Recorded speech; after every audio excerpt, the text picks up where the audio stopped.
Hello friend, welcome back to our YouTube channel Utkarsh vision academy. तो दोस्तों आज हम करने जा रहे हैं आरुषि मैम के नायक बैच ज्योग्राफी के लेक्चर नंबर 45 का हैंड रिटन नोट से क्विक रिवीजन।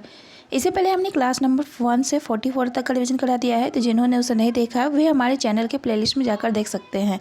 तो आइए आज की क्लास को शुरू करते हैं। आज का हमारा टॉपिक है उत्तर अमेरिका के बारे में। तो इसमें जो है पिछली क्लास में हम लोग जो है अफ्रीका के कुछ नदियों के बारे में पढ़ रहे थे। तो आइए हम बात कर लेते हैं पहले कांगो या फिर जायरे नदी के बारे में। तो यह जो है अफ्रीका की दूसरी सबसे लंबी नदी है और कांगो नदी जो होता है या फिर जायरे नदी विषुवत रेखा को 2 बार काटती है और यह नदी जो है अटलांटिक महासागर में अपना जल गिरा देती है। नेक्स्ट हम बात करते हैं जैम्बेजी नदी की। तो इस नदी पर जो है विक्टोरिया जलप्रपात स्थित है। नेक्स्ट है ऑरेंज नदी। ऑरेंज नदी जो है ड्रैकेंसबर्ग पर्वत से निकलती है और इसका मुहाना यानी यह अपना जल जो है अटलांटिक महासागर में गिराती है। नेक्स्ट हम बात करते हैं नाइजर नदी के बारे में। तो इसका ओरिजिन की बात करते हैं तो इसका ओरिजिन जो होता है गिनी उच्च भूमि से होता है और यह नदी जो है पाम ऑयल को ले जाने हेतु जलीय मार्ग उपलब्ध कराती है, जिस कारण इसे जो है पाम ऑयल रिवर कहा जाता है। नेक्स्ट हम बात करते हैं वोल्टा नदी के बारे में। तो वोल्टा नदी जो है अफ्रीका की नदी है और उसके बाद बात करते हैं लिम्पोपो नदी की। तो यह भी जो है अफ्रीका की नदी है जो कि मकर रेखा से गुजरती है। नेक्स्ट हम बात करते हैं अफ्रीका के घास के मैदान के बारे में।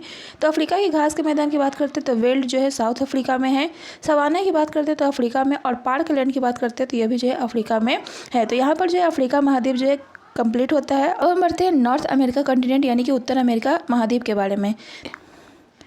तो 49 डिग्री जो उत्तरी अक्षांश रेखा है कनाडा और यूएसए की सीमा निर्धारित करती है तथा 100 डिग्री पश्चिमी देशांतर रेखा जो है उत्तर अमेरिका को लगभग 2 भागों में बांटती है। नेक्स्ट यहाँ पर हम देखते हैं सबसे ऊपर में जो अलास्का यूएसए होता है, उसके नीचे जो है कनाडा देश है और उसके नीचे जो है यूनाइटेड स्टेट ऑफ अमेरिका तथा नीचे जो है मैक्सिको, और मैक्सिको के नीचे जो है 7 छोटे छोटे देश हैं जो कि मध्य अमेरिका कहलाते हैं और ये जो है 7 देशों से मिलकर बनता है। नेक्स्ट हम बात करते हैं नॉर्थ अमेरिका के वेस्ट वाले पार्ट में जो है उत्तरी प्रशांत महासागर तथा ईस्ट वाले पार्ट में बात करते हैं तो उत्तरी अटलांटिक महासागर है और इसी के ऊपर जो है लेब्राडोर सागर है।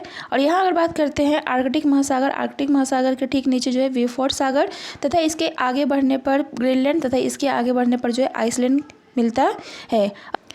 नेक्स्ट उत्तरी अमेरिका में जो है 5 झील है जिसे हम लोग 5 ग्रेट लेक्स के नाम से जानते हैं। नेक्स्ट हम आगे बढ़ते हैं उत्तरी अमेरिका के प्रमुख पठार के बारे में।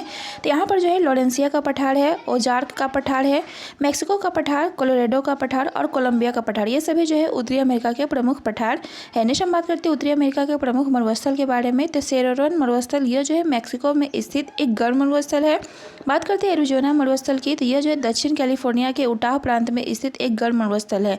नेक्स्ट है मोहावे या फिर मोजे मरुस्थल, यह यूएसए के कैलिफोर्निया क्षेत्र में स्थित एक गर्म मरुस्थल है। नेक्स्ट हम आगे बढ़ते हैं। यहाँ पर दिया गया है मध्य अमेरिका के मुख्य देश के बारे में, जिसमें देश और उसके राजधानियों के बारे में दिया गया है। जैसे ग्वाटेमाला का जो राजधानी है ग्वाटेमाला है, बेलीज का बेल्मोपान, एल सल्वाडोर का सैन सल्वाडोर, होंडुरस का टेगुसिगल्पा और निकारागुआ का मानागुआ, कोस्टा रिका का सैन जोस और पनामा का पनामा सिटी है। तो आज के लिए बस इतना ही। मिलते हैं नेक्स्ट लेक्चर के रिवीजन में, तब तक के लिए बाय बाय।